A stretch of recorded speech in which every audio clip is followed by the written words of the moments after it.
सुरगुरुं वन्दे जगत्कारणं वन्दे पन्नगभूषणं मृगधरं वन्दे पशूनात्पतिं वन्दे सूर्यशशाङ्कवह्निनयनं वन्दे मुकुन्दप्रियं वन्दे भक्तजनाश्रयाश्वरदम्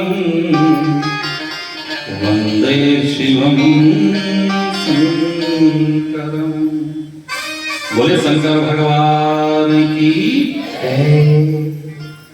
परम मंगलमय अकारण करुणामय आदि देव देवों के देव महादेव भगवान भोलेनाथ की असीम अनुकंपा से मां सरस्वती की गोद में बैठ के हमारे अयोध्या से पधारे हुए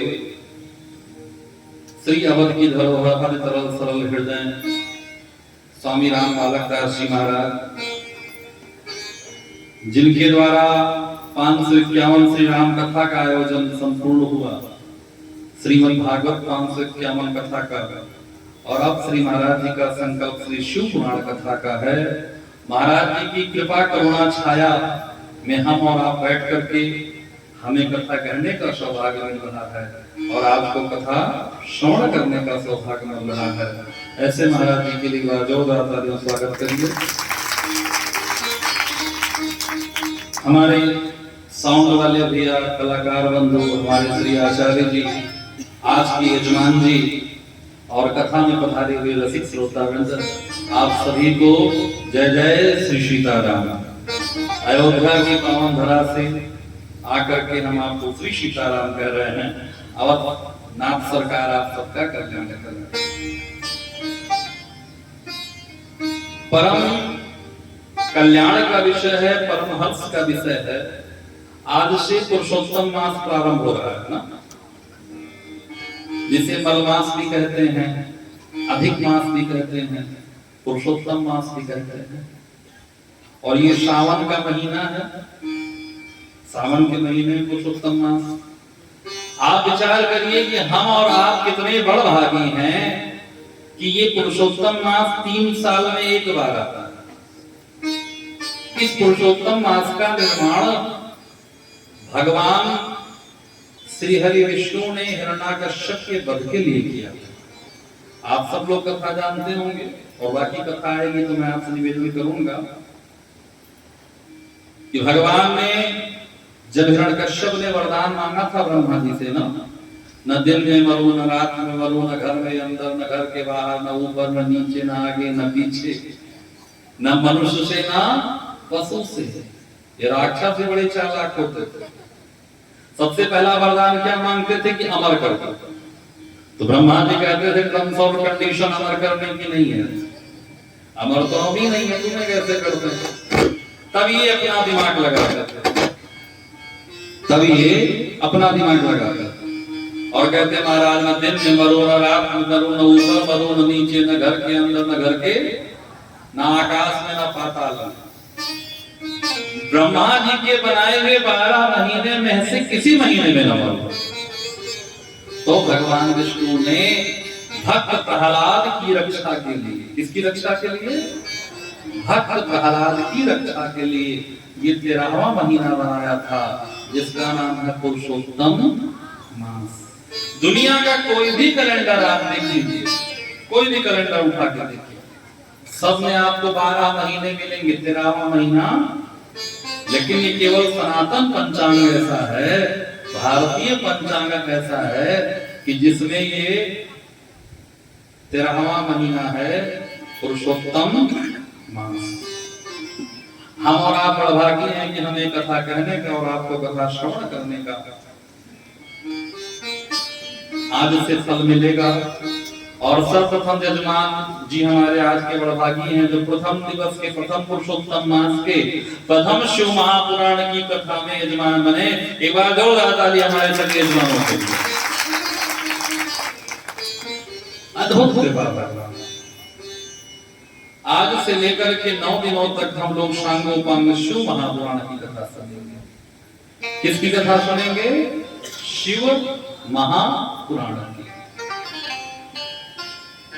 ये शिव महापुराण क्या है? सबसे पहले हम लोग ग्रंथ का परिचय करते हैं। शिव महापुराण क्या है? बोले शिव शब्द व्याकरण में सीने स्वप्ने धातु से उत्पन्न होता है। स्वप्ने धातु जिसका अर्थ होता है कि जो समस्त पदार्थों का अधिष्ठान हो, समस्त तापों की निवृत्ति के लिए हो, जिसका आश्रय लिया जाए उसे कहते हैं शिव। एक शब्द में अगर हम लोग समझें तो शिवम कल्याणम करोति यासः शिवः। शिव का अर्थ होता है कल्याण। शिव का क्या अर्थ होता है? कल्याण। आदिदेव हैं महादेव।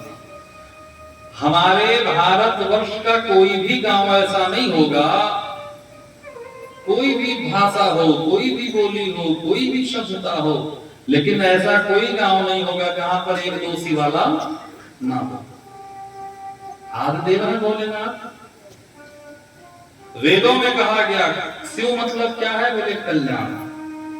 हम लोग जितने लोग बैठे हैं सब लोगों के जीवन में एक न एक बार तो जरूर आता होगा कि हमारा कल्याण कैसे, किससे जुड़े, किसको सुने, कहां पे जाएं, कल्याण कहां होगा?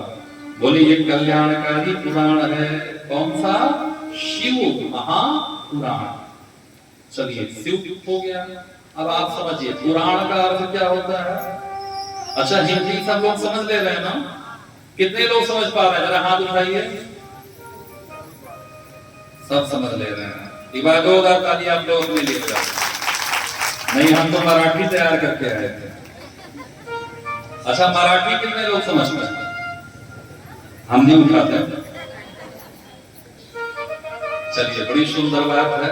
आइए हम लोग प्रवेश करें। एक एक अक्षर बड़े ध्यान से सुनिएगा, आपको बहुत आनंद आएगा। और आज कथा के प्रथम दिन पर इस व्यास मंच से मैं आपसे निवेदन करूं कि जो 9 दिनों तक, आज प्रथम दिन है, आज तो विलंब हो गया हम लोगों को, जबकि तैयारी चल रही है हमारी। ये ओम भैया 2-3 दिन पहले से आ गए थे ना, ये साउंड वाले भैया सब तैयारी कर रहे हैं इबादत ओम जी के, ये लोग तैयारी कर रहे हैं। लेकिन फिर भी आप जानते हैं स्वयं सोचा नहीं होता, खुद सोचा नहीं होता है, हरि सोचा तत्काल। बलि चाहत स्वर्ग को भेज दिए पाताल। बलि तो स्वर्ग जाना चाहते थे लेकिन कहां गए? अपना सोचा नहीं होता। आज हम लोग कथा में थोड़े से विलंब से हैं, लेकिन मैं आप सबसे निवेदन करूं, ये कथा पूरे खामगांव वासियों की है, किसी एक व्यक्ति की कथा नहीं है। ये किसकी है? जो अपना कल्याण चाहता हो, जो अपना कल्याण चाहता हो, ये कथा सबके लिए है। शिव मतलब होता है कल्याण और पुराण। आइए हम लोग समझें पुराण किसे कहते हैं। शिव पुराण का मतलब है कल्याणकारी पुराण। अब पुराण किसे कहते हैं?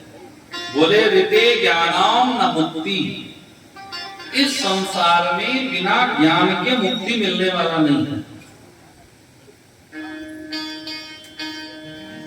बैठा दीजिए भैया, जितनी बार आप उधर देखेंगे उतनी बार हम भी उधर देखेंगे। आइए आइए। अच्छा वहीं बैठेंगे। अब आप दोनों लोग पक्का कर लीजिए कहाँ वो बैठेंगे, कहाँ फिर हम प्रारंभ करेंगे। आप बुला रहे हैं, वो आपका उधर थोड़ा कुछ काम होगा, जा रहे हैं शादी गाड़ी के लिए, आपको देखना चाहिए, रिस्टार्ट करके जाएंगे, फिर आएंगे, कहीं जाना होगा बाबू जी को। अब हम लोग शुरू करें, बताइएगा। किसी का और कुछ मन हो तो बात हो जाए। बोले शंकर भगवान की जय। आप विचार करिए, जीवन में अगर सबसे ज्यादा जरूरी है तो वो है ज्ञान। क्या आवश्यक है? आपका साथ आपका परिवार छोड़ सकता है, आपका साथ आपके बच्चे छोड़ सकते हैं, आपका साथ आपके नाते रिश्तेदार छोड़ सकते हैं, लेकिन ज्ञान कभी साथ छोड़ने वाला नहीं है। अब आप सोचिए, आप परदेश चले जाते हैं ना, वहां आपके साथ कौन होता है? आपका ज्ञान होता है, क्या करना है, कैसे करना है, कहां जाना है ना, ज्ञान आपका। और शास्त्र कहते हैं ऋते ज्ञानम न मुक्ति, बिना ज्ञान के मुक्ति मिलने वाली नहीं है। उस सत्य को जाने बिना मुक्ति संभव नहीं है। और आपको बताएं कि ज्ञान के मामले में हम भारतवासी बड़े मजबूत हैं। क्यों? हमें ज्ञान की जो राशि है वो मिला है वेद। क्या मिला है? वेद। वेद का तात्पर्य होता है जो ज्ञान का खजाना, ज्ञान का खजाना हो, उसे कहते हैं वेद। लेकिन हम भारतवासी वेद के अर्थ को नहीं समझ सकते। मैं इतने लोग बैठे हैं, मैं पूछूं कि कितने लोगों ने वेद पढ़ा है, मुझे लगता है शायद ही कोई हो। तो वेद के अर्थ को न समझ पाए तो शास्त्रकारों ने दो प्रकार के ग्रंथ हमें दिए। वेद को समझने के लिए दो ग्रंथ दिए। कितने ग्रंथ? दो। एक को कहते हैं इतिहास, एक को कहते हैं पुराण। कौन कौन से? इतिहास और पुराण। समझ में आ रहा ना? एक इतिहास, दूसरा पुराण। इतिहास पुराणाभ्याम वेदम संप्रगृहीत। वेद के तात्पर्य को सरलता से समझाने के लिए दो ग्रंथ हमें दिए गए। और हमारे यहाँ इतिहास कितना है कोई जानता है? भारतवर्ष में कितने इतिहास हैं?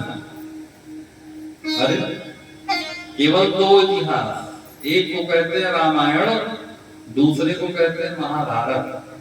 ये जो मुगलों की त्रासदी आप पढ़ते हैं इतिहास नहीं है। एक है रामायण और दूसरा है महाभारत। और पुराण कितने हैं? पुराण कितने हैं? 16? अच्छा 18। अरे वाह, बाजो ताली बजाओ। पुराण है 18। पुराण 18। 4 वेद हैं, 6 शास्त्र, 18 पुराण हैं। सभी सनातनी को जानना चाहिए, हम सबको ये जानना चाहिए। 18 पुराण। अब 18 पुराणों में श्रेष्ठ पुराण कौन सा है?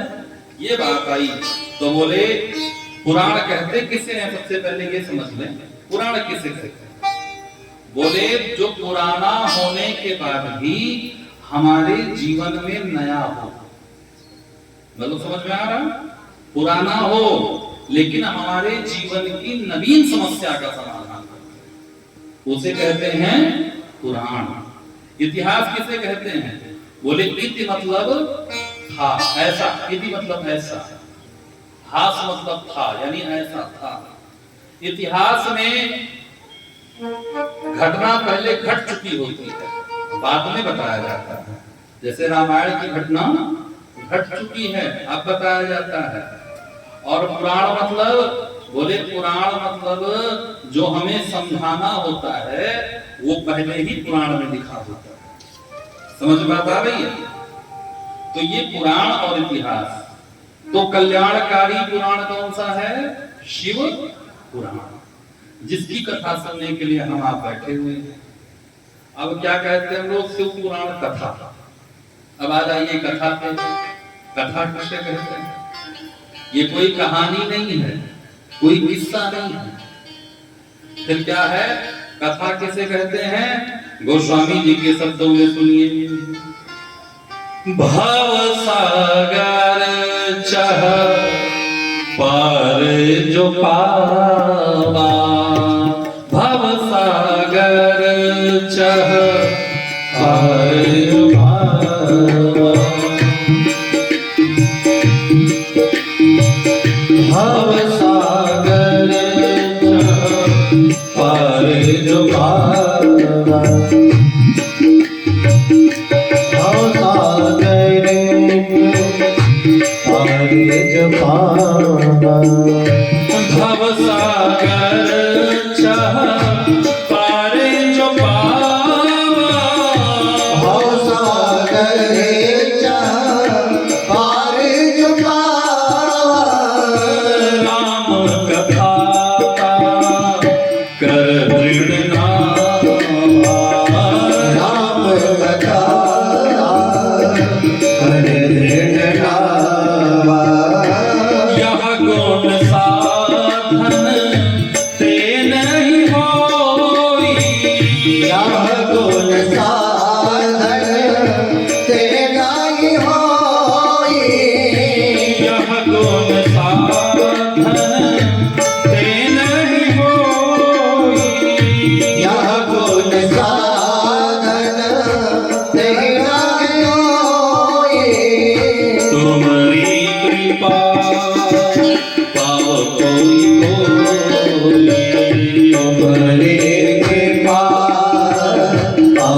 है?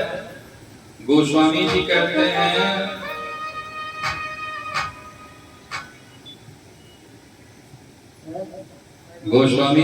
हैं कि भव सागर चह पार जो भाव सागर से जो पार जाना चाहे, ये कथा उसके लिए दृढ़ नौका है। ये कथा क्या है? ये कहानी नहीं है, स्टोरी नहीं है, फिर क्या है? नौका। और आप विचार करिए कि एक बार आप नौका में बैठ जाइए तो फिर आपको नहीं कुछ करना होता। आपको कुछ करना होता ना, आपको डंडा खोजने जाना है, ना आपको पतवार लेना है नाव चलाने के लिए करना, आपको केवल और केवल जाकर के बैठ जाना है। यानी ये जो पांडाल है ये कथा रूपी नौका है। और इसमें आगे केवल, अच्छा बताइए, आपको कुछ करना है ना, टेंट लगाना है, न गद्दा बिछाना है, न मैट लगाना है, आप आए आकर के बैठ गए। तो ये क्या है कथा? बोले दृढ़ नौका। बड़े ध्यान से सुनिएगा, आज प्रथम दिन है। अगर आज से लेकर के 9 दिनों तक संकल्प लेकर के आप कथा सुन लीजिए, नागा न होने पाता है, तो जो कामना आपकी होगी निश्चित है भोले बाबा पूरी करेंगे। लेकिन एक बात जानिए, कामना भगवत परक होनी चाहिए। एक जगह कथा हुई, 3 साल बाद हम लोग फिर गए तो एक बाबूजी मिले, बोले महाराज जी आपने कहा था जो कामना होगी पूरी होगी। बोले हाँ, हमारी नहीं पूरी हुई। तो हमने पूछा बाबूजी कामना क्या थी? बोले पड़ोसी हमारा मर मिट जाए, पड़ोसी का विनाश हो जाए। बोले तो ऐसे कामना थोड़े पूरी होगी। कामना ऐसी हो कि हमारा तो अच्छा हो लेकिन हमारे अच्छे से किसी का बुरा ना हो। हम सनातन धर्मी हैं, वो अपना खाएं हम अपना खाएं, इसे प्रवृत्ति कहते हैं। किसी के दूसरे का हिस्सा मार करके खाना दुर्वृत्ति कहते हैं। और दूसरे के भोजन का इंतजाम करके खाना, इसे सनातन संस्कृति कहते हैं। इसे सनातन संस्कृति कहते हैं। दुनिया में कितना कोई भी धर्म हो, कोई भी संप्रदाय हो, आप देखिए वो अपने तरफ की खींचते हैं। लेकिन हम लोग क्या करते हैं? जब भी यज्ञ करते हैं, पूजा करते हैं, पाठ करते हैं, तो अंत में एक बात कहते हैं, क्या? सर्वे भवन्तु सुखिनः सर्वे सन्तु निरामयाः सर्वे भद्राणि पश्यन्तु मा कश्चित् दुःखभाग्। हम ये नहीं कहते कि हिंदू कल्याण हो, कि मुसलमान का कल्याण हो, कि ईसाई का हो, कि जैन का हो, किसका हो। कहते हैं सर्वे भवन्तु, सबका कल्याण हो। अंत में हम लोग बोलते हैं ना विश्व का कल्याण हो। तो भव सागर को जो पार जाना चाहे, राम कथा उनके लिए दृढ़ नौका है, शिव कथा उनके लिए दृढ़ नौका है, भागवत कथा उनके लिए दृढ़ नौका है। अच्छा महाराज, कथा होगी कैसे? पैसा रखने से कथा हो जाएगी क्या? खूब पैसा हो कथा हो जाएगी? बोले ना, पैसे से कथा नहीं होती। बहुत सारे ऐसे लोग हैं जो बहुत पैसा रखने के बाद भी सोचते हैं हम कथा कराएंगे कराएंगे कराएंगे, और अंत में निकल जाते हैं। कथा, मैं आपसे निवेदन करूं, जहां भी कथा होती है, श्रोता समाज में 2-4-10 लोगों का, 2-4 की भीड़ में से 2-4-10 का मन तो होता है कि हम कराएंगे कथा। मिलते हैं लोग, महाराज जी हम कराएं, हाँ कराओ, हम कराएंगे, हो गई बात। फिर बोले अब की बार थोड़ा सा टर्नओवर कम हो गया, अगली बार अगर भगवान दे दे तो हो जाएगा। चलो अगली बार थोड़ा सा हो गया तो मिले, बोले महाराज जी पेट्रोल टंकी खोल लिया है, अब पेट्रोल टंकी का आने लगे, हो जाएगा।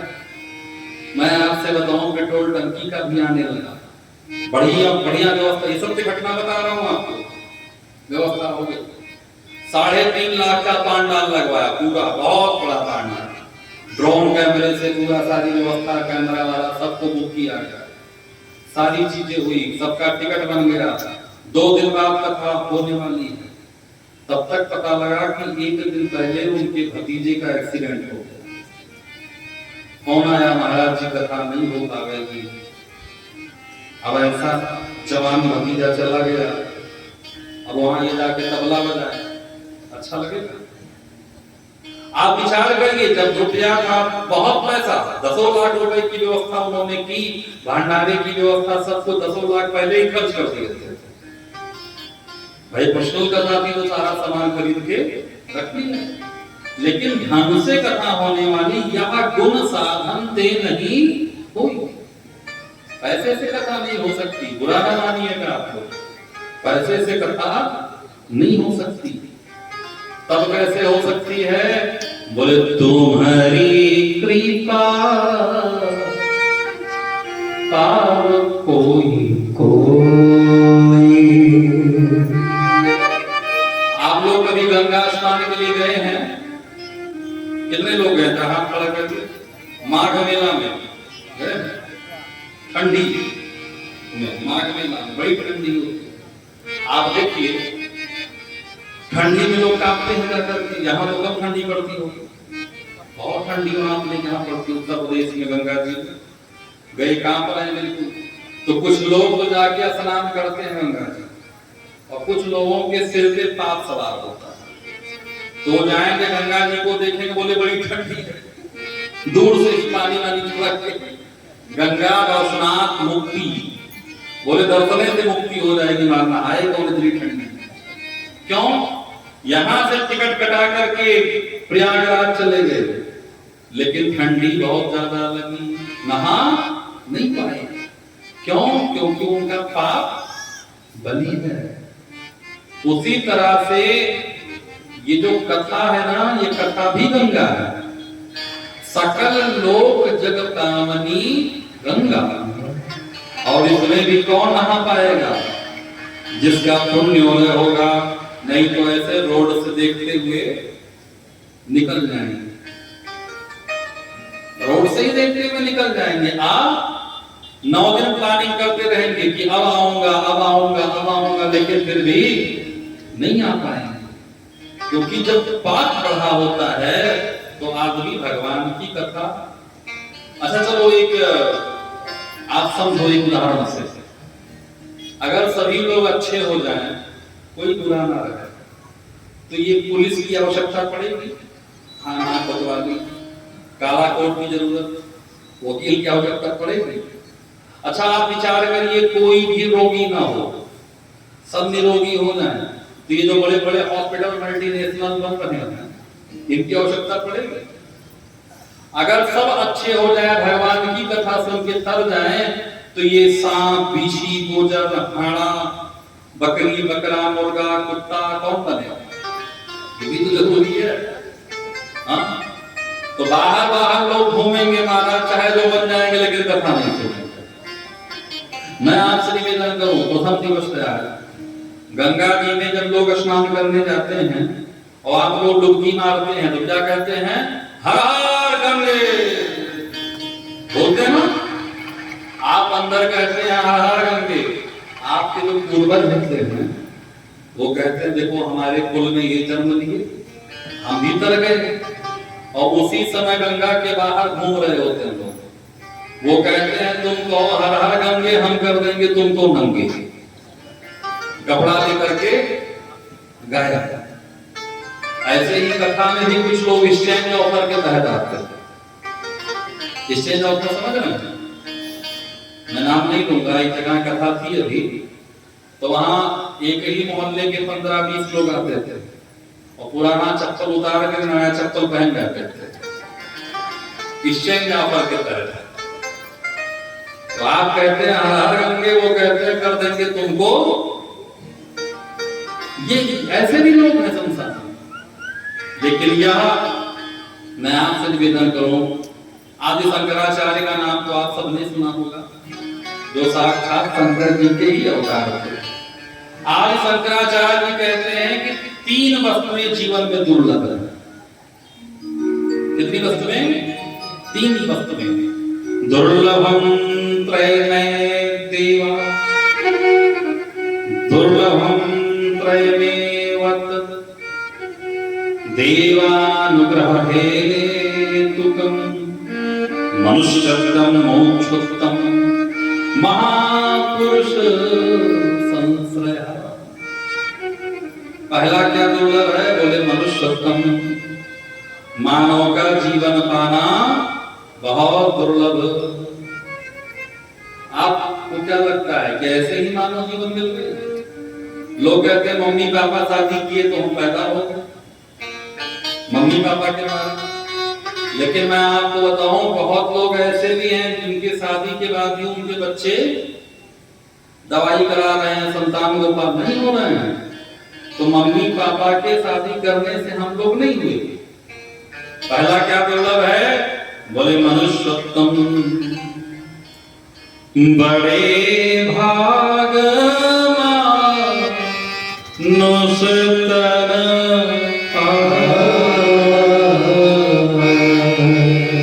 सुर दुर्लभ ग्रंथ। सबसे बड़ा भाग्य है कि हम मनुष्य बन गए, ये कम है। सबसे पहले तो मनुष्य होना बड़ी भाग्य है। और दूसरा बड़ा भाग्य क्या है? बोले मानव जीवन पाने के बाद भी मोक्षोत्तम, मोक्ष के विषय में सोचना।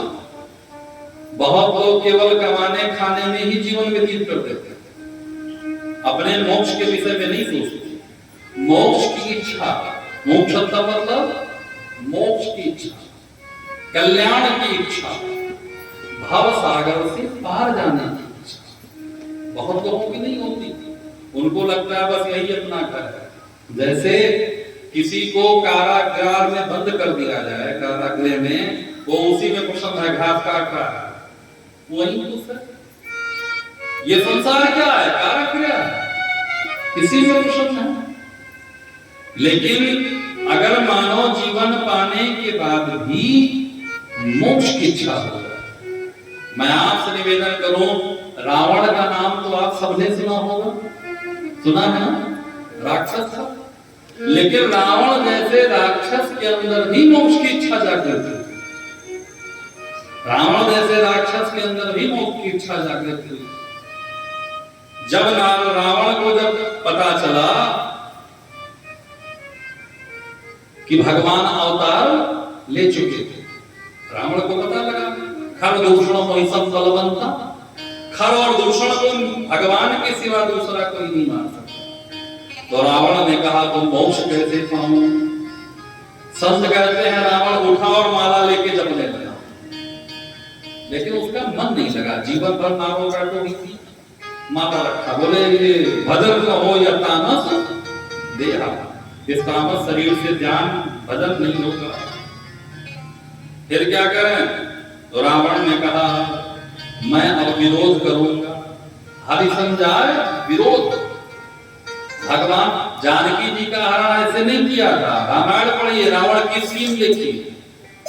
रावण ने क्या कहा? रावण ने कहा मैं जाऊंगा, हरि के साथ विरोध करूंगा, जगत जननी जगदम्बा जानकी का हरण कर लूंगा और पूरे कुल को तार दूंगा। ऐसे हरण थोड़े किया। 1 लाख को 1.25 लाख नाती के रावण घर दिया ना बाती। 1 लाख फूट 1.25 लाख नाती सबका उद्धार करा।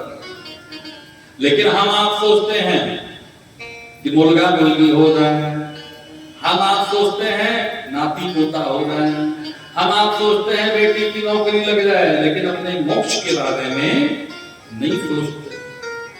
लेकिन अगर मोक्ष के विषय में नहीं सोचा तो ये जीवन बेकार।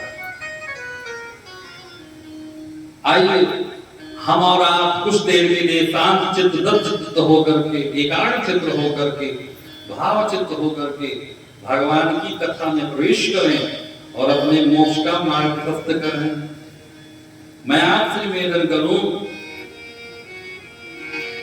कि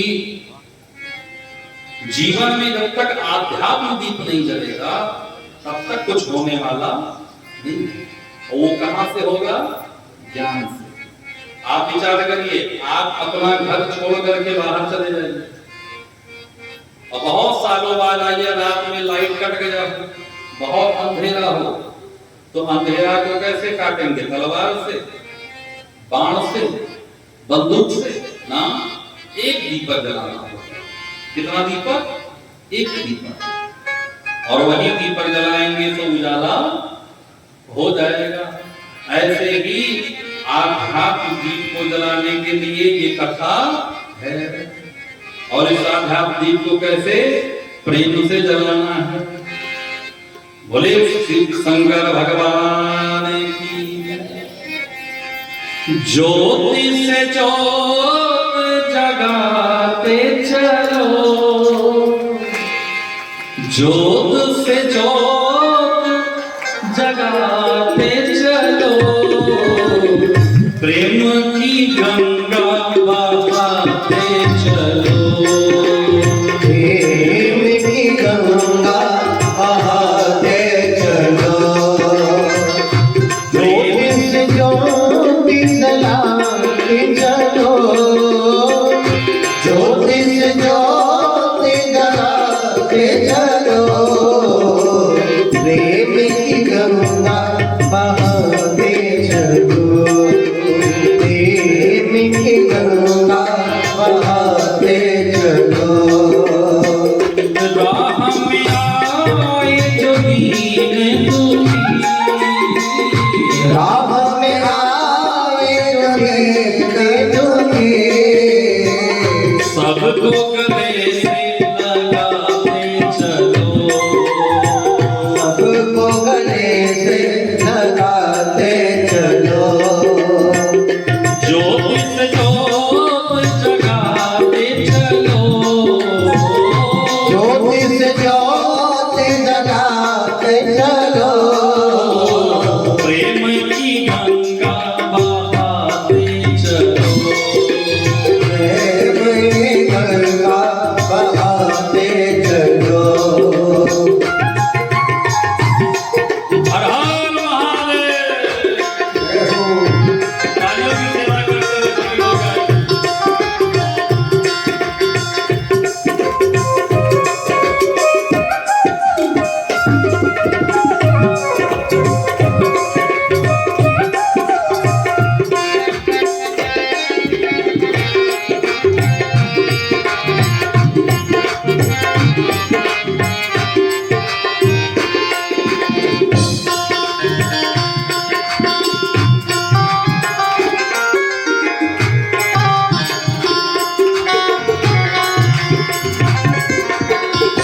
जिसका न कोई संगी साथी, ईश्वर है रखवाला। जिसका न कोई संगे साथे ईश्वर है रखवाला, जो निर्धन है, जो निर्बल है, वह है प्यारा। जो निर्धन है, जो निर्बल है, वो है प्रभु का प्यारा। प्यार के मोती लुटाते चलो, प्यार की मोती लुटाते चलो, प्यार के मोती लुटाते चलो, प्यार के मोती लुटाते चलो, प्रेम की गंगा बहाते चलो, प्रेम की गंगा बहाते चलो। आशा टूटी, ममता रूठी, छूट गया है किनारा। आशा टूटी, ममता रूठी, छूट गया है किनारा।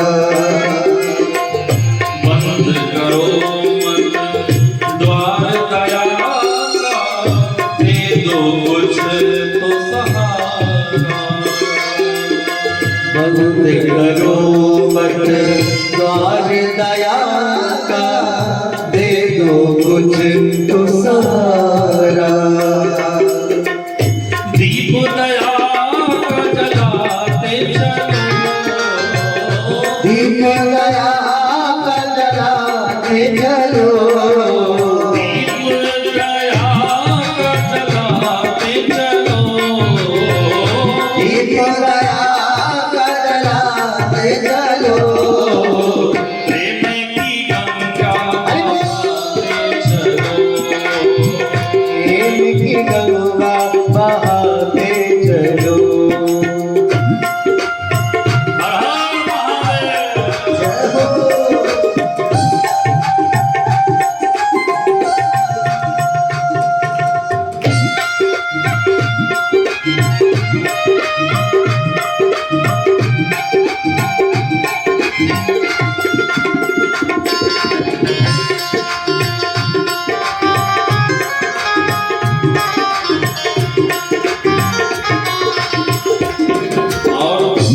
अगर भक्त बनना है, भगवान को पाना है, तो अगली जो कथा की पंक्ति है उसे बड़े ध्यान से सुनिए।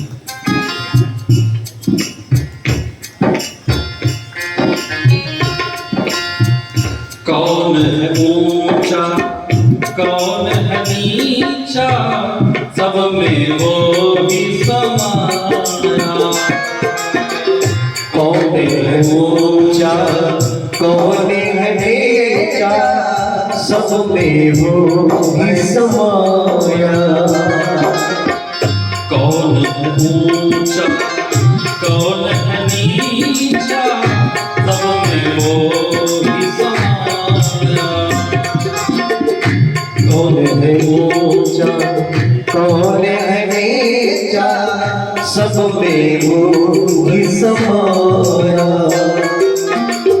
भेद भाव के झूठ भरम में ये मानव भरमाया।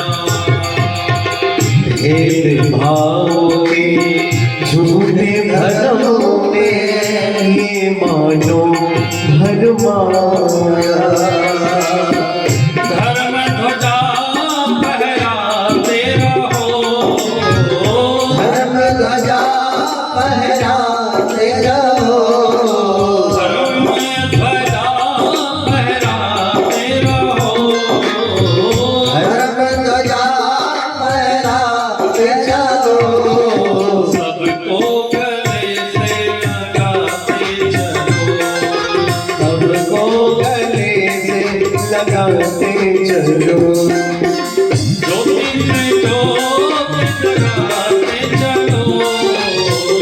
ज्योति से ज्योति जगाते चलो। ज्योति से ज्योति जगाते चलो। प्रेम की गंगा बहाते चलो। प्रेम की गंगा बहाते चलो। प्रेम की गंगा बहाते चलो। प्रेम की गंगा बहाते चलो। प्रेम की गंगा बहाते चलो। प्रेम की गंगा बहाते चलो। बोले शंकर भगवान की। जय। तो कथा का मेन उद्देश्य क्या है? हमारे जीवन का अंधकार कब दूर हो। ज्योति से ज्योत जलाते चलो। कौन सा ज्योत? आध्यात्म ज्योत। फिर प्रेम की गंगा बहाते चलो।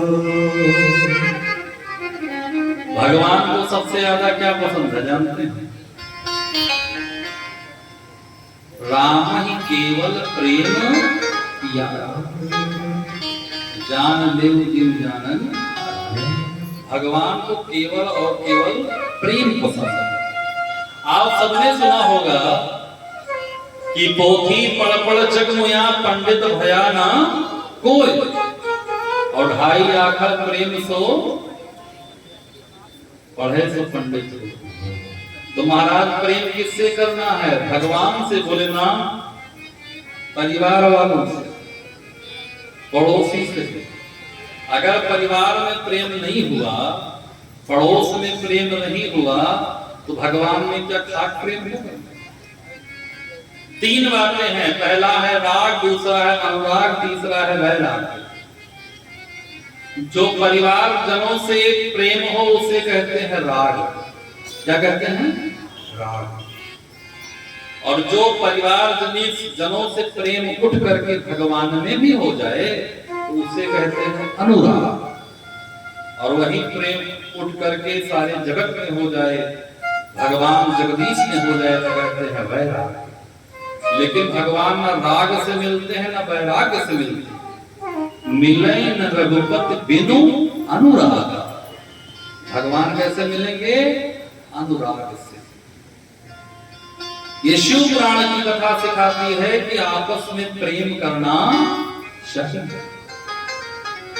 आप विचार में लोग कहते हैं क्या करें महाराज, बड़ा टेंशन है, दिमाग नहीं काम करता, बहुत परेशान है। आप लोग शिव पुराण की कथा में बैठे हैं, शंकर जी से ज्यादा टेंशन है आपको, शंकर जी से ज्यादा टेंशन है। मैनेजमेंट देखिए भोले बाबा का, बड़े आदमी के घर में गाड़ी पार्किंग की व्यवस्था होती है ना, पार्किंग की व्यवस्था, सब लोग अपना अपना गाड़ी पार्क करते हैं। तो कैलाश भी पार्किंग है। पार्किंग में सबसे पहले भोले बाबा का वाहन कौन है? नांदिया, नंदी बैल, वो खड़ा। तब तक मैया पार्वती जगदम्बा अपना वाहन ले आई, कौन? शेर, उसी पार्किंग में।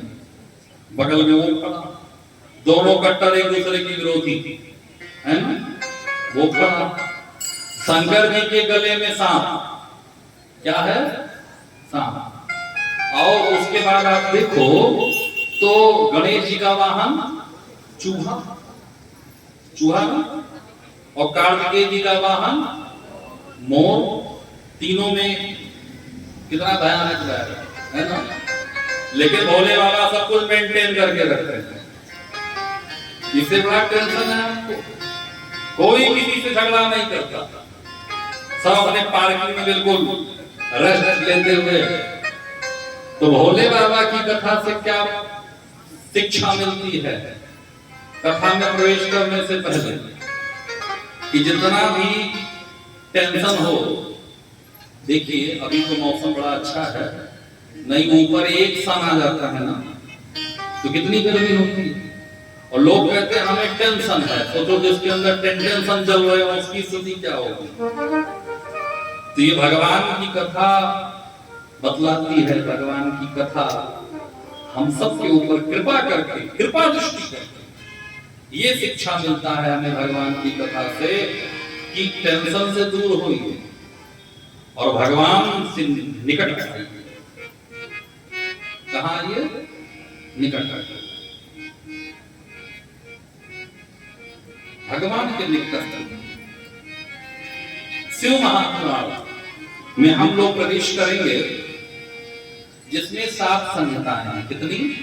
7, 24,000 श्लोक। और पावन भूमि है प्रयागराज जिसमें 88,000 ऋषि हैं। कितने ऋषि हैं? 88,000। बड़े ज्ञानवान हैं ये लोग, सत्संग का सत्व लिखते हैं, रखते हैं। आप देखेंगे छोटी से छोटी कथा, सत्यनारायण भगवान की कथा तो 2 घंटे की है, वो भी इन्हीं सूत सौनक के संवाद से निकली है। नए में से सूत मासी नाम प्रयागराज में सब लोग बैठे हैं, 88,000 ऋषि बैठे हैं। और ये हो रहा है खूब स्वाहा स्वाहा कर रहे हैं, खूब परिक्रमा कर रहे हैं। अब तो बैठा भी नहीं जा रहा है, अब कौन सा साधन कर रहे हैं। तब तक सूत जी उनके बीच में आ गए। जो सूत जी आए तो शौनक आज जो 88,000 ऋषि थे उन्होंने, सूत जी कौन है? बोले ये व्यास जी के शिष्य हैं जिन्हें पुराणों की कथा कहने का अधिकार है। हाथ जोड़ करके बोले, हे हे सूत महाप्राज्ञ सर्व सिद्धांत विप्रभो आख्याहि मे कथा सारम पुराणानाम विशेषतः। महाराज जी आप हमें, आप महाप्राज्ञ हैं, माता सरस्वती की आपके ऊपर बड़ी कृपा है। वक्ता को बुद्धिमान भी होना चाहिए और ज्ञानवान भी होना चाहिए। आपको ज्ञान बुद्धि दोनों आपके पास है। महाराज पुराणों में जो विशेष पुराण है वो हमें सुनाइए। सदाचार सद्भक्ति वर्धते विवेको वर्धते कथम।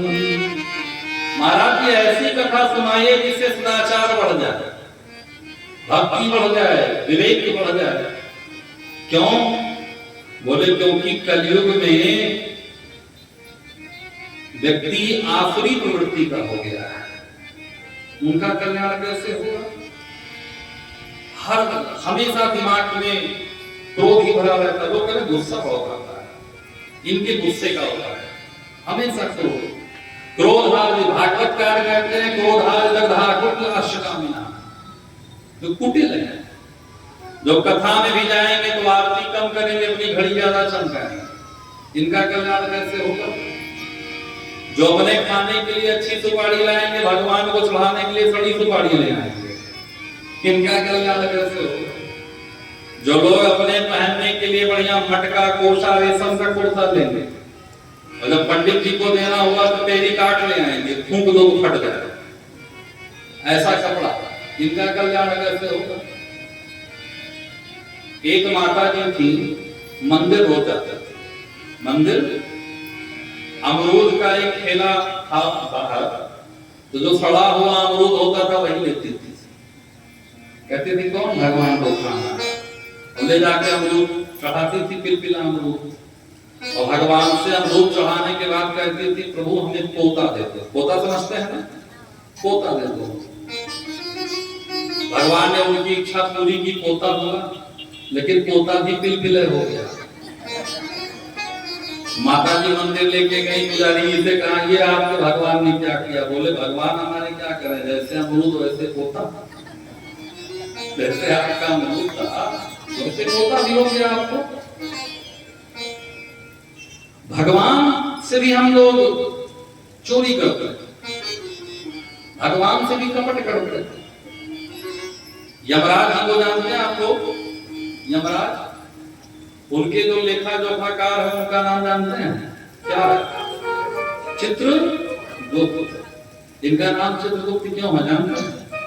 जितने हमारे गुप्त चित्र हैं सब इनके पास होते हैं, चित्रगुप्त। जितने हमारी प्राइवेसी फाइल है सब इनके पास है। जब बाद में दिखाएंगे तो आप बोलोगे ये मैं कोई नहीं, ये सब को देखते हैं। इनका जो कैमरा है ना 24/7 हमारे ऊपर लगा रहता है, चित्रगुप्त। तो इनका कल्याण कैसे होगा जो हमेशा ऐसे ही करते रहते हैं? बोले देखो शिव महापुराण की कथा साक्षात भगवान सदाशिव का ही स्वरूप है। जैसे गंगा जी नदी नहीं है, हनुमान जी बानर नहीं है, वैसे ही ये शिव महापुराण कोई पोथी पुस्तक नहीं है, साक्षात शिव एक, ये साक्षात भगवान शिव ही है। ये श्रीवंत मुने सेवा पुराणानां शास्त्रोत्तमं ते मनुष्या मंतव्यः रुद्रावे बुधन संशयः। जो व्यक्ति शिव महापुराण की कथा को पढ़ता है, सुनता है, पालन करता है, वो साक्षात भगवान शिव का ही स्वरूप हो जाता है। शिव का स्वरूप। अच्छा, भगवान शिव के जैसा दूसरा कौन देवता होगा? आप विचार करो। हनुमान जी के मंदिर जाओ तो लड्डू लेकर जाओ ना, राम जी के मंदिर जाओ तो पेड़ा लेके जाओ, गणेश जी के यहाँ मोदक लेकर जाओ, लेकिन भगवान शिव के यहाँ एक लोटा, मात्र एक लोटा चलता। अच्छा, पहले हम लोग क्या करते थे, घर से पानी जल लेकर जाते थे ना, तो जब घर से जल लेकर के जाते थे तो घर का जो वास दोष पित्त दोष होता था वो सब समाप्त हो जाता था। अब हम लोग इतने बड़े आदमी हो गए, मोटरसाइकिल पे कार पे बैठ के चले जाते हैं, वहीं का नल, वहीं का लोटा, वहीं का पानी, वहीं का शंकर, और हर आदमी तो परेशान, पित्त दोष, वास्तु दोष, ग्रह दोष। कोई इतने लोग बैठे हैं, कोई ऐसा व्यक्ति हो जो हृदय पे हाथ रख के कह दे मैं सुखी हूं? कोई ऐसा व्यक्ति हो जो दवा ना खाता? लेकिन भोलेनाथ गरीबों के देवता है। एक लोटा जल चढ़ा दीजिए, रास्ते में बेल पत्ती मिल जाए, धान मिल जाए, धतूर मिल जाए, फ्री वाली चीज सब शंकर जी देते हैं। और सबसे ज्यादा देते कौन हैं? भोले बाबा, अनाथों के नाथ हैं। भोले बाबा की कृपा हमेशा बरसती है, लेकिन उनकी कृपा को प्राप्त कैसे किया जा सकता है? बोले सुनो, उनकी कृपा को प्राप्त करने के लिए सबसे सुंदर साधन है भगवान की कथा को सुनना। सौनक ऋषियों ने कहा महाराज कथा सुनने से क्या होगा? बोले सुनो, यद पुण्यम सर्वदानेषु सर्वयज्ञेषु वा मुने संभो पुराणात् तत्फलम् निश्चलो भवे सर्वदा। सभी प्रकार के दान करने से जो फल मिलता है, सभी प्रकार के यज्ञ करने से जो फल मिलता है, वही फल केवल और केवल भगवान शिव की कथा सुनने से मिलता है। यजमान बनकर के अगर भगवान शिव की कथा को सुना जाए, वैसे भी सुनने का फल है, लेकिन अगर यजमान बन के भगवान शिव की कथा को श्रवण किया जाए तो 21 पीढ़ियां चल जाती हैं, पितरों का मोक्ष हो जाता है।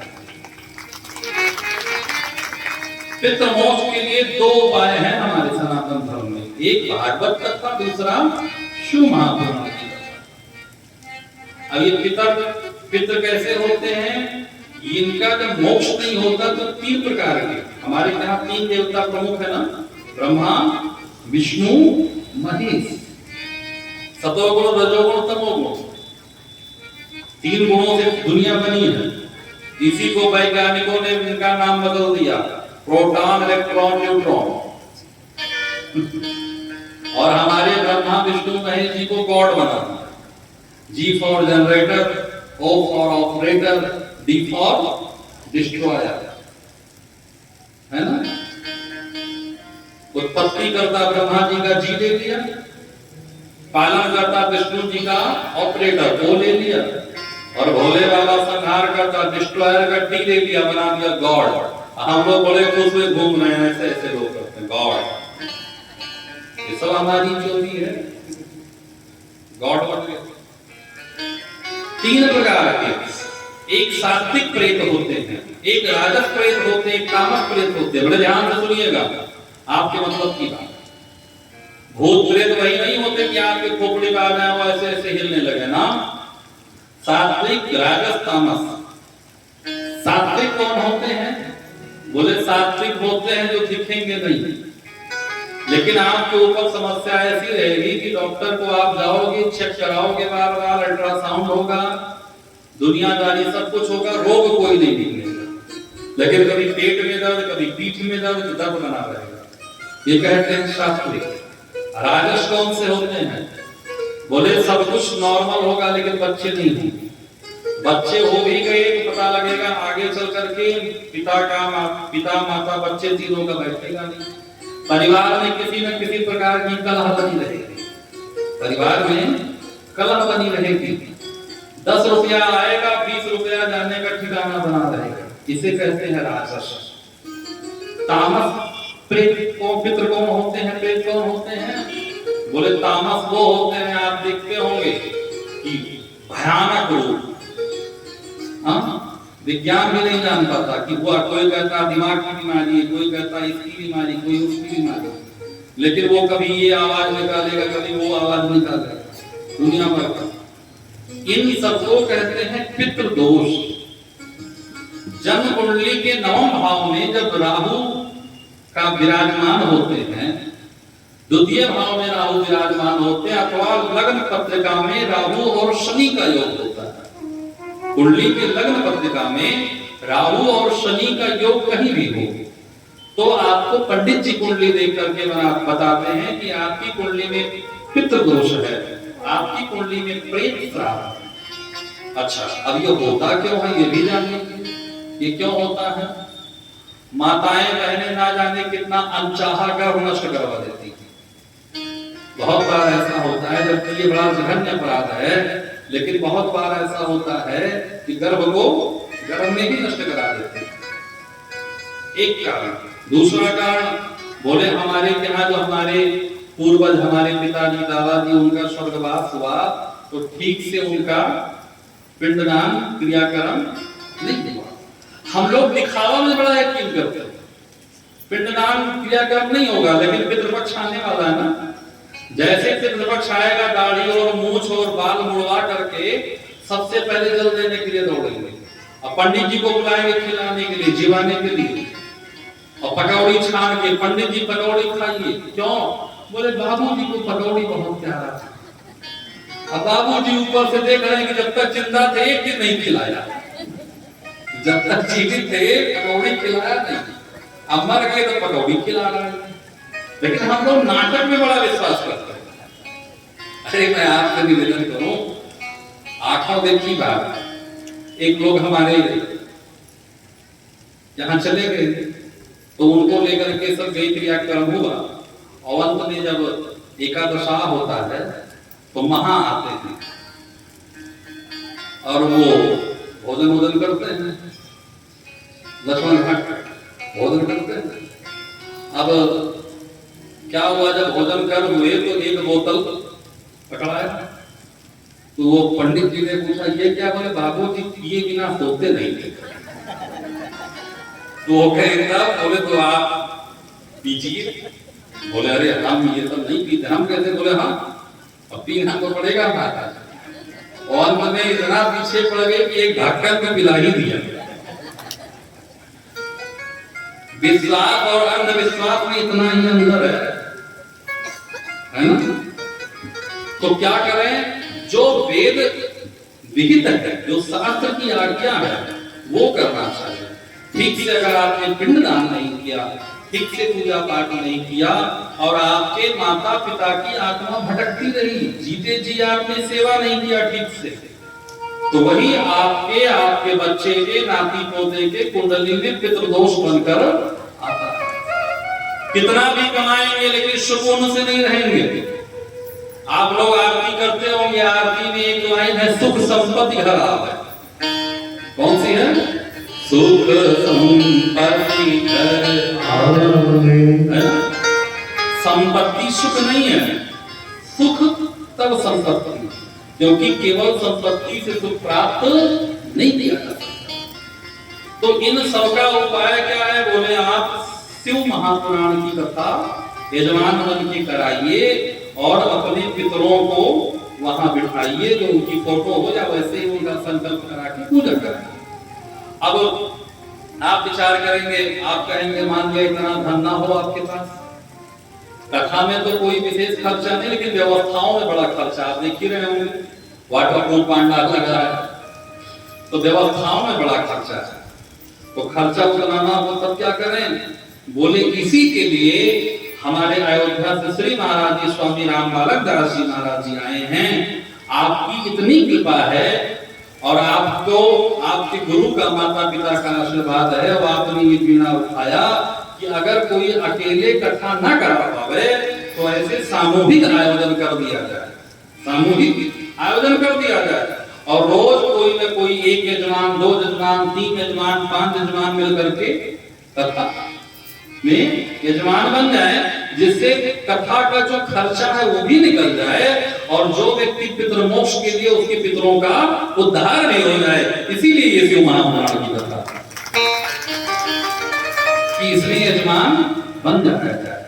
कहीं कहीं होता है लोग यजमान बनने बड़े पीछे बढ़कर यजमान नहीं, आगे बढ़कर के बनना चाहिए। आज के हमारे यजमान जी लोग बैठने पर जोर आता है यजमान जी के लिए। और कथा के बीच में ही निवेदन आपसे कर दूं कि कल के यजमान जो बनना चाहेंगे अपना नाम लिखवा लेंगे। ये कथा आपकी है, आज से लेकर 9 दिन तक शाम को मांगे चलेगी। यजमान मतलब आप लोग समझ गए ना? कितने लोग समझे? हाथ उठाइए, नहीं दोबारा फिर से समझा। अच्छा, कुछ लोग नहीं समझे, फिर से बता। यजमान यजन करने के लिए, यजन का मतलब होता है पूजन।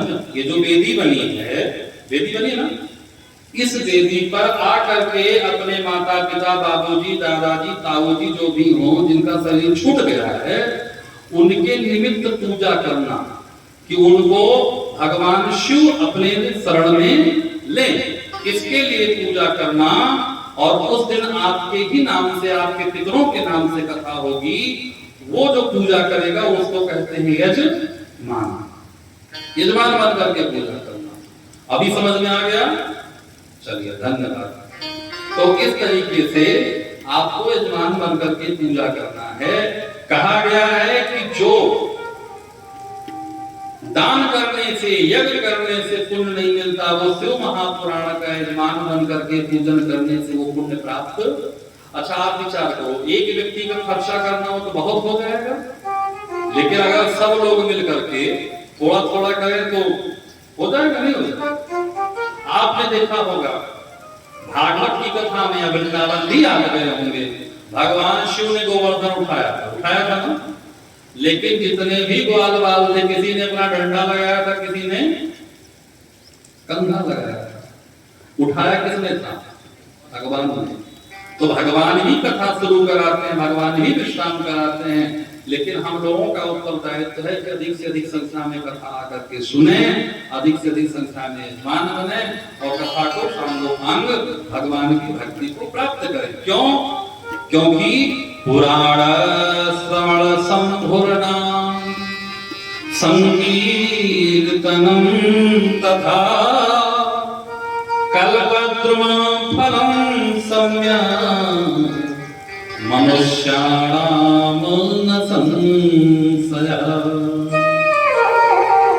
जो व्यक्ति भोलेनाथ की कथा को श्रवण करता है, उसे भगवान के परम पद की प्राप्त होती है। कल्प वृक्ष के नीचे बैठ के जो मांगता है उसे मिल जाता है। उसी प्रकार शिव महापुराण सब कुछ देने वाला है। इस प्रकार से सूत जी ने सौनक ऋषियों को बतलाया। सौनक ऋषियों ने कहा, महाराज हमें 60 संहिताओं वाला शिव महापुराण श्रवण कराइए, लेकिन उससे पहले शिव पुराण की महिमा बतलाइए। क्यों? क्योंकि कलयुग का जीव बड़ा स्वार्थी है, अपना फायदा ना हो तो कोई कुछ करता नहीं। तो शिव पुराण सुनने से लाभ क्या है? आज से पहले कोई पापी करा या ऐसे ही कह रहे हैं, तो 2 महात्मा बतलाया। कितना? 2 महात्मा। पहला महात्मा बतलाया, आशीत की रात नगरे ब्राह्मणो ज्ञान दुर्लभ। किरात नाम का एक नगर था, जिसमें एक ज्ञान दुर्बल ब्राह्मण रहता था। ब्राह्मण शरीर से दुर्बल हो चलेगा, लेकिन ज्ञान में दुर्बल नहीं होना चाहिए। ज्ञान दुर्बल रहता था। उसका नाम था देवराज। एक दिन वो नदी में स्नान करने गया, एक वैश्या को देखा, शोभावती नाम की वैश्या, और वैश्या को देख के आसक्त हो गया। वैश्या को लाके घर में रख लिया। माता पिता ने, पत्नी ने विरोध किया, तो एक रात उठा और माता का, पिता का, पत्नी तीनों का गर्दन काट दिया, तीनों को मारा। व्यक्ति जब पतोन्मुख होता है तो कितना पतन का कितना काम कर जाए, इसका कोई वो नहीं है। चोर को नहीं पता है कि चोरी करना बुरा है, पता कि नहीं? सबको पता है। आतंकवादी जो बन जाते हैं उनको नहीं पता कि किस गोली का निशाना बन जाएंगे, लेकिन इतना ज्यादा पतोन्मुक्त हो जाते हैं, समझ में नहीं आता। किसने आज मार दिया, और मारने के बाद वेश्या को लेकर के रहने लगा। लेकिन वेश्या किसकी होती है? जब ज्यादा धन आया तो वेश्या ने धन बटोरा लेकर के गाया। अब ये दर दर भटकने लगा, कुछ नहीं बचा इसके पास। एक दिन घूमता हुआ संयोग से प्रयागराज पहुंचा, प्रतिष्ठान, और वहां पहुंचा। दैव संयोग से वहां एक शिवालय था। ये शिवालय के पास रुक गया कि कुछ खाने को मिलेगा, कुछ खाने को मिलेगा। शिव महापुराण की कथा हो रही थी, इसने सोचा कथा विश्राम में प्रसाद तो मिलेगा। वही लेट गया। लेकिन इसे बुखार इतना ज्यादा हुआ, शरीर दबने लगा कि लेट तो गया, उठ नहीं पाया। कथा हो गई, सब लोग चले गए और अंत में इसका प्राण छूट गया, मर गया। लेकिन कथा सुनने का ये प्रभाव हुआ कि यमपुरी से पार्षद इसे लेने के लिए आए। उसी समय भगवान शिव के दूत आ गए। भगवान शिव के दूतों ने यमदूतों को मार के भगाया और शिवपुरी लेकर के गए। देवराजं समामोक्ष्य धीमाने परमद्रुते उपवेश्य यदा दूता कैलासं गन्तमुत्तरः। कैलाश चला गया। सूत जी कहते हैं सौम्य ऋषियों से कि जीवन का कोई भरोसा नहीं है, कब शरीर छूट गया। आपने देखा होगा शहरों में मकान के दीवार पे लिखा होता है, यहाँ पोस्टर चिपकाना मना है, लिखा रहता है यहाँ पोस्टर चिपकाना, यहाँ गाड़ी पार्क करना मना। लेकिन आपने कहीं नहीं देखा होगा कि लिखा हो यहाँ पे मरना मना। कहीं लिखा रहता है, क्योंकि मरा तो कहीं जा सकता है, मरा कहीं जा सकता है। और मरने से पहले अपने जीवन को सुधार लेना चाहिए, भगवान का भजन कीर्तन करना चाहिए, क्योंकि अलग से इसके लिए कोई समय मिलने वाला। आपने सुना पूरा जीवन बिता दिया, लेकिन दैव योग से ये गया और कथा सुना, मुक्ति हो गई। आपको बताएं, एक बड़े निर्धन व्यक्ति थे, बहुत मेहनत किया और इतना मेहनत किया कि करोड़ों अरबों खरबों हो गए। लोगों ने कहा भाई इतना पैसा है, कुछ दान पुण्य भी करो, कथा वार्ता में जाओ, परिवार को लेके घुमा टहलाओ। इसने कहा बस कुछ दिन और कमा दूं, फिर तो यही सब करना है। अपना 60वां बर्थडे मनाया, कितना 60 ईयर ओल्ड का बर्थडे मनाया, और रात में बढ़िया एसी चला करके अपने कमरे में बैठा और हिसाब लगाया कितना कमाया। इसने देखा कि इतना कमा लिया कि मेरी 7 पुस्त बैठे खाएगी, इतना पैसा। अब ये बिल्कुल आनंद के साथ लेटा, टेम्परेचर 16 डिग्री किया, सोचा तान के सोऊंगा और कल निकलूंगा हरिद्वार, काशी सब घूमूंगा, तीर्थाटन करूंगा, परिवार को घुमाऊंगा। और लेटा ही था, कंबल ओढ़ा, जैसे कंबल से सिर ढका, थोड़ी देर बीता, किसी ने कंबल खींचा, ये उठ के बैठ गया। बोले तुम अंदर कैसे आए? सामने वाले ने कहा हमारे पास नेशनल परमिट है, हम कहीं नहीं जा सकते। आप कौन? बोले हम यमराज। इसने कहा अभी तो प्लानिंग की थी अच्छा काम करने का, यमराज पहले आ गए, मतलब मैं मरा। यमराज ने कहा अभी तो नहीं मरे हो, लेकिन जैसे मैं पकड़ूंगा तुरंत मरोगे, तो मरने वाले हो, समझ लो मर गए। अब सेठ जी ने यमराज जी से कहा यमराज जी हमारे पास बहुत पैसा है, एक काम करो 50-50 कर दो, आधा पैसा आप रखो, हमें 1 साल दे दो। यमराज ने कहा ये सब नहीं चलता। अच्छा हमारा 65-25 कर लें, 75 आप रखो, 25। बोले कुछ नहीं, महाराज 1 महीना दे दो। अच्छा सब पैसा आप रख लो महाराज, मुझे केवल 1 दिन दे दो। यमराज ने कहा 1 सेकंड नहीं देने वाला, 1 सेकंड नहीं देने वाला, खत्म टाइम तुम्हारा। ये सोचने लगा कि जिस दौलत को इकट्ठा करने में हमने जीवन निकाल दिया, उस दौलत से अपने जीवन का 1 सेकंड भी खरीद नहीं पाया। इसने कहा एक चिट्ठी लिख लूं, बगल वाले कमरे में मेरा लड़का चिट्ठी लिखा कि बेटे मैंने इतना व्यवस्था कर दिया है कि तू 7 पुस्त बैठ के खा, लेकिन रोज व्यवसाय भी करना, व्यापार भी करना, ऐसा नहीं उड़ाते रहना, लेकिन साथ में भगवत आराधना पूजा पाठ में भी लग जाना, परिवार को घुमाने टहलाने में भी लगे रहना, क्योंकि अलग से समय मिलने वाला नहीं है। समय मिलने वाला है नहीं। क्यों? श्री महाराज जी पधारे बाद तालियों से महाराज जी का स्वागत करेंगे।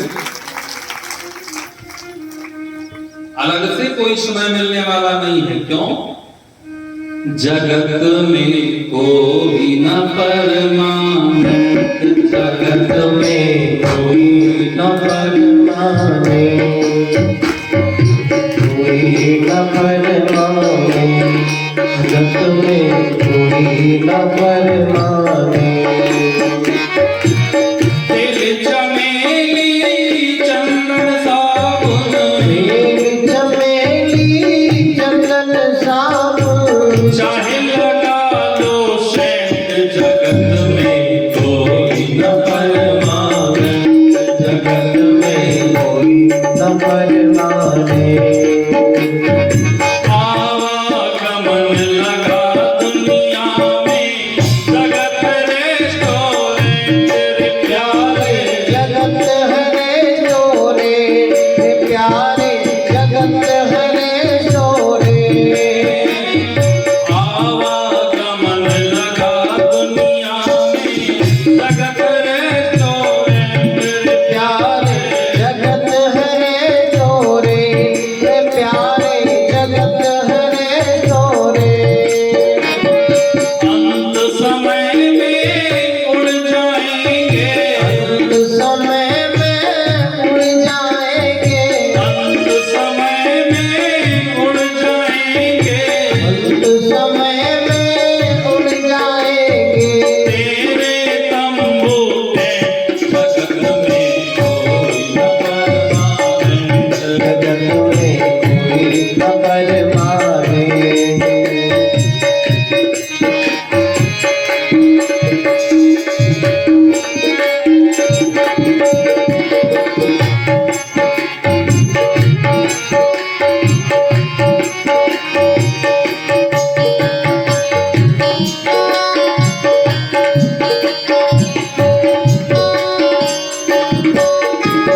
राष्ट्रपति हो जनरल कर्नल, या हो लेफ्टिनेंट रे प्यारे, या हो लेफ्टिनेंट तेरे प्यारे, या हो लेफ्टिनेंट। राष्ट्रपति हो जनरल कर्नल, या हो लेफ्टिनेंट रे प्यारे, या हो लेफ्टिनेंट तेरे प्यारे, या हो लेफ्टिनेंट। काल सभी को खा जाएगा, काल सभी को खा जाएगा। तेज हो या तेज, जगत में कोई न परमाने, जगत में कोई न परमाने। हर हर महादेव।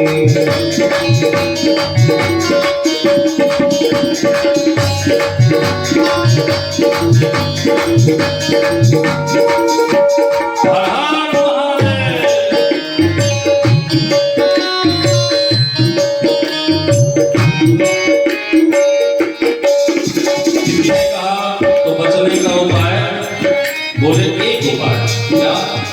हरिद्वार चाहे काशी मथुरा, घूम दिल्ली कैंट प्यारे, दिल्ली कहने प्यारे, घूम मिलने गए। हरिद्वार चाहे काशी मथुरा, घूम दिल्ली कैंट प्यारे, घूम दिल्ली कहने प्यारे, घूम दिल्ली कहने।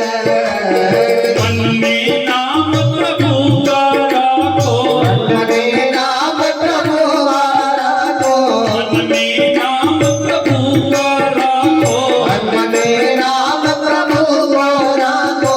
धोती पहनो या पैंट, जगत में कोई न परमाने, जगत में कोई न परमाने, जगत में कोई न परमाने, कोई न परमाने। साधु संत की संगत कर लो, ये सच्ची गवर्नमेंट रे प्यारे, ये सच्ची गवर्नमेंट प्यारे, ये सच्चे गवर्नमेंट। लाल सिंह कहे इस तरफ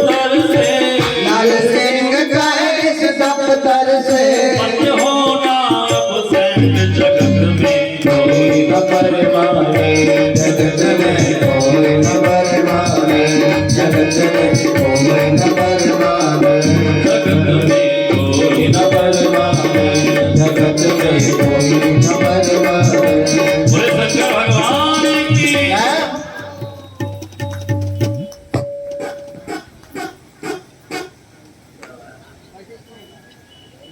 बोले शंकर भगवान की। लाइट भी ये कहना चाह रहे हैं कि कथा को विश्राम नहीं होता है। एक बार गौदात आदि हमारे श्री महाराज जी के लिए, जैसे हमने आपसे निवेदन किया कि छुओ मत, उंगली हटाओ। हाँ अभी अभी अभी उंगली हटाओ, बताएंगे तब छूना। तुम छू लोगे तो यहाँ से करंट आ जाता है। जैसा कि मैंने आपसे निवेदन किया अभी कि श्री महाराज जी का 501 राम कथा, भागवत कथा, ये पूर्ण होने के बाद श्री महाराज जी का शिव पुराण का संकल्प है।